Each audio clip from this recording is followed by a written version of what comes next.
بسم اللہ الرحمن الرحیم اہدنا الصراط المستقیم۔ السلام علیکم ناظرین، میں ہوں آپ کا شیخ عبدالرشید اور آپ دیکھ رہے ہیں ہمارا یوٹیوب چینل اور فیس بک پیج۔ ناظرین، آپ سے ایک گزارش کرتا چلوں کہ ہمارا چینل سبسکرائب کر دیں، ویڈیو پسند آئے تو لائک اور شیئر بھی کر دیں۔ ناظرین، آج کی اس ویڈیو میں بات کریں گے ملک کی موجودہ صورتحال پر۔ اس ملک میں بسنے والے ہم پاکستانی جس کرب اور اذیت سے گزرے ہیں یہ ہم ہی جانتے ہیں۔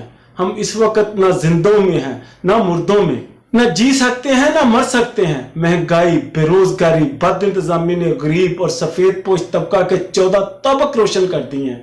بجلی کی قیمت میں ہوش ربا اضافے نے صارفین کے ہوش اڑا دیے ہیں۔ بجلی کے صارفین پر ٹیکسوں کی بھرمار کر دی گئی ہے۔ اس کرۂ ارض میں پاکستان واحد ملک ہے جہاں صارفین کو زیادہ استعمال کرنے پر بجلی کی زیادہ قیمت ادا کرنا پڑتی ہے۔ صارف سے میٹر کی قیمت وصول بھی کی جاتی ہے اور اس سے میٹر کا کرایہ بھی لیا جاتا ہے۔ پیٹرولیم کی قیمت بڑھے تو وہ بھی صارفین بنے، اضافی سرچارج کے نام پر بھی لوٹا جاتا ہے۔ اور تو اور شام 5 بجے سے رات 11 بجے تک استعمال کی جانے والی بجلی کی قیمت میں بھی اضافہ کر دیا جاتا ہے اور اس کی کوئی وجہ بھی نہیں بتائی گئی کہ 5 سے رات 11 بجے کے درمیان استعمال ہونے والی بجلی میں کیا اضافی خصوصیت ہوتی ہے جو اس کا ریٹ بڑھا دیا جاتا ہے۔ شاید شام 5 بجے بجلی کی پیداوار کے لیے استعمال ہونے والی مشینری پیٹرولیم زیادہ کھانا شروع کر دیتی ہے، یا مشینری کو بجلی پیدا کرنے کے لیے زیادہ محنت اور زیادہ ٹھمکے لگانے پڑتے ہیں جس پر مشینری شور ڈالنا شروع کر دیتی ہے کہ ریٹ بتاؤ میرا موڈ بنے۔ بہرحال بجلی کے بلوں نے عوام پر اس طرح حملہ کیا جیسے کوئی اژدھا بیل سے نکل کر انسان پر حملہ کرتا ہے۔ بجلی بلوں کے اس حملہ سے پاکستان میں بسنے والا ہر وہ گھرانہ، ہر وہ انسان جو محنت و مزدوری کر کے بال بچوں کا پیٹ پالتا ہے، اپنا گھر بار چلاتا ہے، وہ انتہائی پریشان ہے۔ اسے سمجھ ہی نہیں آ رہی کہ وہ بچوں کو 2 وقت کا کھانا کھلائے، ان کے اسکولوں کی فیسیں بھرے، ان کو تن ڈھانپنے کے لیے کپڑے دے، ان کی معصوم خواہشیں پوری کرے۔ کیا کرے، کیسے نظام زندگی چلائے، کسی کو سمجھ نہیں آ رہا۔ نوبت یہاں تک پہنچ گئی ہے کہ لوگ بجلی کے بلوں کی ادائیگی کے لیے گھر بار، اپنے گردے، اپنی عزتیں تک نیلام کرنے پر مجبور ہو گئے ہیں۔ بجلی مہنگی، چینی مہنگی، روٹی کپڑا اور مکان مہنگا، پٹرول مہنگا، آٹا مہنگا، یہاں تک کہ جان بچانے والی ادویات بھی مہنگی، کفن مہنگا، قبر مہنگی۔ اگر کچھ سستا ہے تو وہ صرف اور صرف موت ہے۔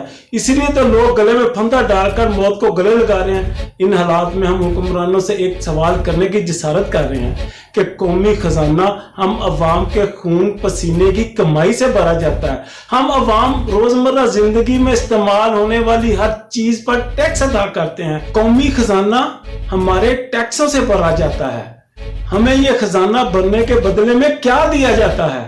ہمیں کیا دیتے ہو سوائے ذلالت کے؟ ہم 2 وقت کی روٹی کے لیے بھی ترستے ہیں۔ ہمارے بڑوں نے، ہم نے اور ہماری آنے والی نسلوں نے سکھ، چین اور عیش و آرام کی زندگی گزارنے کے جو سہانے خواب دیکھے ہیں، کیا وہ کبھی حقیقت بنیں گے؟ آج تک تو یہ خوابوں کے قبرستان میں ہی دفن ہوتے رہے ہیں۔ اور کیا ایسا ہی ہوتا رہے گا؟ ہمارے ٹیکسوں سے بھرا جانے والا بیت المال، قومی خزانہ لوٹتے تم ہو اور لوٹتے ہی رہو گے۔ تم اس لوٹی ہوئی دولت سے انگلینڈ، امریکہ، سوئٹزرلینڈ، دبئی اور دیگر ممالک میں جائیدادیں بناتے رہو اور بینک اکاؤنٹ بھرتے رہو، کاروبار چمکاتے رہو، کبھی سرے محل تو کبھی دبئی میں محلات، بچوں کا بھی بیرون ملک کاروبار، شادیاں بھی باہر۔ تم لوگوں کو چھینک بھی آئے تو چیک اپ کے لیے بھی یورپی ممالک بھاگ جاتے ہو۔ پاکستان کو تو تم لوگوں نے اپنی راجدھانی بنا رکھا ہے اور ہم عوام کو اپنا غلام سمجھتے ہو۔ کیا قائد اعظم نے انگریز کے غلاموں کی غلامی کے لیے یہ آزادی دلوائی تھی؟ ایسے ہم پاکستانیوں کو انگریزوں کے یہ غلام ہی صرف غلام نہیں سمجھتے، ہمیں تو وہ بھی اپنا غلام اور سرونٹ سمجھتے ہیں جو ہمارے ٹیکسوں پر لاکھوں روپیہ تنخواہیں لیتے ہیں، جنہیں ریاست پاکستان کا پبلک سرونٹ کہا جاتا ہے۔ پاکستان کے ٹیکسوں پر پلنے والے ان پبلک سرونٹوں نے ہم پبلک کو اپنا سرونٹ بنا رکھا ہے، اور سرونٹ بھی ایسا کہ محنت مشقت کر کے کمائی پبلک کرے، موجیں پبلک سرونٹ کرے۔